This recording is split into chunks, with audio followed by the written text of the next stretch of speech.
அன்பர்களே,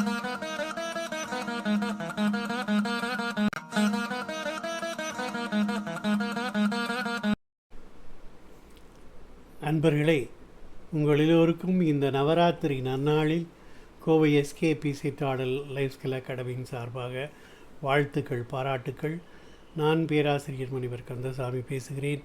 நாம் நம்முடைய சிவில் இன்ஜினியரிங் தமிழ் டிவி சேனலில் தொடர்ந்து பக்தி இலக்கியத்திலே அபிராமி அந்தாதியினுடைய பல்வேறு பாடல்களை பதிவிட்டு இதற்கு பொருள் சொல்லி வருகிறோம். அந்த வரிசையிலே இதுவரை நாம் 28 பாடல்களை பார்த்துவிட்டோம். இது 29வது பாடல். இந்த பாடலை நாம் பாடி வருவதால் நம்ம எல்லோருக்கும் எல்லா சித்திகளும் வாய்க்க பெறும் என்பது பெரியோர்கள் வாக்கு. வாருங்கள், இந்த பாடலை நாம் பார்த்து விடலாம். கடந்த பாடல் சிவலோகமும் சித்திக்குமே என்று முடிந்தது. ஆகவே இந்த பாடல் சித்தியும் என்று ஆரம்பிக்கிறது. இந்த பாடலுக்கு அன்னை ஆதிபராசக்தி திரிபுர சுந்தரியானவள் என்பதால், அவளே எல்லாமுமாகி இருப்பதாலும் எல்லாமானவள் என்று தலைப்பிட்டிருக்கப்பட்டிருக்கிறது. சித்தியும் சித்தி தரும் தெய்வமுமாகி திகழும் பராசக்தியும் சக்தி தழைக்கும் சிவமும் தவம் முயல்வார் முத்தியும் முத்திக்கு வித்தும் வித்தாகி முளைத்தெழுந்த புத்தியும் புத்தியினுள்ளே புறக்கும் புறத்தை என்றே என்பது இந்த மூலப்பாடலாகும். இதனுடைய எளிய வடிவத்தை, எல்லோரும் பாடி பயன்பெறுவதற்கான வடிவத்தை இப்போது பார்க்கலாம். சித்தியும் சித்தி தரும் தெய்வமும் ஆகி திகழும் பராசக்தியும் சக்தி தழைக்கும் சிவமும் தவம் முயல்வார் முத்தியும் முத்திக்கு வித்தும் வித்தாகி முளைத்தெழுந்த புத்தியும் புத்தியின் உள்ளே புறக்கும் புறத்தை என்றே என்று அபிராமி பட்டர் பாடிப்படுகிறார்.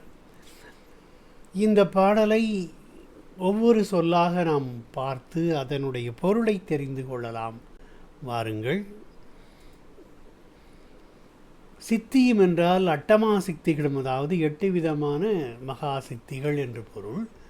சித்தி தரும் தெய்வமாகி அவளே அனைத்து சித்திகளையும் வழங்கும் தெய்வமாக இருப்பதாலும் பராசக்தியும் ஆதிபராசக்தியாக இருப்பதால் சக்தி தழைக்கும் சிவமும் அந்த சக்தியை தம்மிடத்தே தழைக்க செய்த பரசிவமும் தவம் முயல்வார் முக்தியும் நின்னையே தியானித்து தவம் புரிவார் அடையும் முக்தி இன்பமும் முக்திக்கு வித்தும் அந்த முக்தியை பெறுவதற்கு மூலமான வித்தும் வித்தாகி முளைத்தெழுந்த அந்த வித்தாகி தோன்றி எழுந்த புத்தியும் சிவஞானமும் ஆகிய எல்லாமாய் இருப்பவளும் புத்தியினுள்ளே புறக்கும் அந்த அறிவுக்கு உள்ளே நின்று பாதுகாக்கும் புறத்தை என்றே அன்னை திரிபுரை சுந்தரியானவள் நீயே என்பது இந்த பாடலினுடைய ஒவ்வொரு சொல்லுக்கும் பொருளாகும்.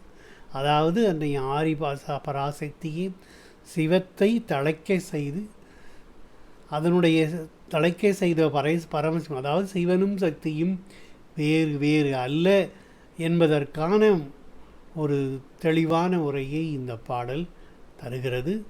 பாருங்கள், இந்த பாடலினுடைய பொழிப்புரையை பார்த்து விடலாம். அட்டமா சித்திகளும் அனைத்து சித்திகளை வழங்கும் தெய்வமுமான ஆதிபராசக்தியும் அந்த சக்தியை தம்மிடத்திலே தழைக்கச் செய்த பரசிவமும் நின்னையே தியானித்து தவம் புரிவாரடையும் முக்தி இன்பமும் அந்த முக்தியை பெறுவதற்கு மூலமான வித்தும் அந்த வித்தாகி தோன்றி எழுந்த சிவஞானமும் ஆகிய எல்லாமாயிருப்பவளும் அந்த அறிவிற்கு உள்ளே நின்று பாதுகாக்கும் அன்னை திரிபுரை சுந்தரியானவள் நீயே என்பதுதான் இந்த பாடலுக்கான இந்த காணொளி பதிவு உங்களுக்கு பிடித்திருக்கும். சேனலை சப்ஸ்கிரைப் செய்து பார்த்து உங்களின் ஆதரவை அளித்து இந்த நவராத்திரி நன்னாளில் அன்னை ஆதி பராசக்தியான அபிராமி அருள் பெறுக. தமிழறிஞர் கிவாஜா அவர்கள் அனிமா முதலான அட்டமா சித்திகள், அட்ட சித்திகள் என்றால் 8 சித்திகள், தொடங்கி திரிபுரங்கள் வரையில் எல்லாம் தானாகி இருப்பவள் அன்னை. எதை தருகிறாளோ அதுவே ஆகியிருக்கிறாள். தன்னையே தருகிறாள். யார் அதை பெற வேண்டுமோ அவர்களின் அறிவுக்குள்ளிருந்து அறிவிக்கிறாள். அவளுவே ஞானமுமாயிருக்கிறாள். அந்த ஞானத்தை யார் பெறுவதற்கு தகுதியானவர்கள் தகுதியான அடியார்கள் என்பதையெல்லாம் அவளே தீர்மானிக்கிறாள். ஆகவே எல்லா பொருளும் அவள், எல்லா ஆற்றலும் அவள், எல்லா கடவுளும் அவள், எல்லாவற்றிற்கும் முடிவும் அவள். அதாவது இச்சாசக்தி, கிரியாசக்தி, இவை இப்படி பல்வேறு சக்திகளும் அவளே என்று கிவாஜா அவர்கள் குறிப்பிடுகிறார்கள். அன்றைய அபிராமியாகிய திரிபுர சுந்தரியே எல்லாமாகி இருக்கிறாள் என்பது இப்பாடலின் உட்கருத்து. ஆகவே இந்த நவராத்திரி நன்னாளில் அன்னை ஆதிபராசக்தி ஆகிய துர்காதேவி அவளே திரிபுரை எரித்தவள் என்பதாலும் மகிடாசுரமர்த்தனை சம்ஹாரம் செய்தவளாகன துர்காதேவி அவளே மும்மூர்த்திகளுக்கும் மூத்த சக்தியாக விளங்குகின்ற அவர்களை இயக்குகின்ற ஆதிபராசக்தி அவளே என்பதாலே இந்த பாடல் மிக பொருத்தமான பாடலாகும். இந்த பாடலை நாம் மீண்டும் ஒரு முறை படிந்து இந்த பதிவை நிறைவு செய்யலாம். சித்தியும் சித்தி தரும் தெய்வமுமாகித் திகழும் பராசக்தியும் சக்தி தழைக்கும் சிவமும் தவம் முயல்வார் முக்தியும் முத்திக்கு வித்தும் வித்தாகி முளைத்தெழுந்த புத்தியின் உள்ளே புறக்கும் புறத்தையன்றே. வாருங்கள் நாம் அடுத்த பதிவு என்ன என்று பார்த்து விடலாம். அடுத்த பதிவு 30வது பாடல் கரையேறும் உமையவள் என்ற தலைப்பிலே அடுத்தடுத்து வரும் துன்பங்கள் நீங்குவதற்காக நாம் இந்த பாடலை பதிவிட இருக்கிறோம்.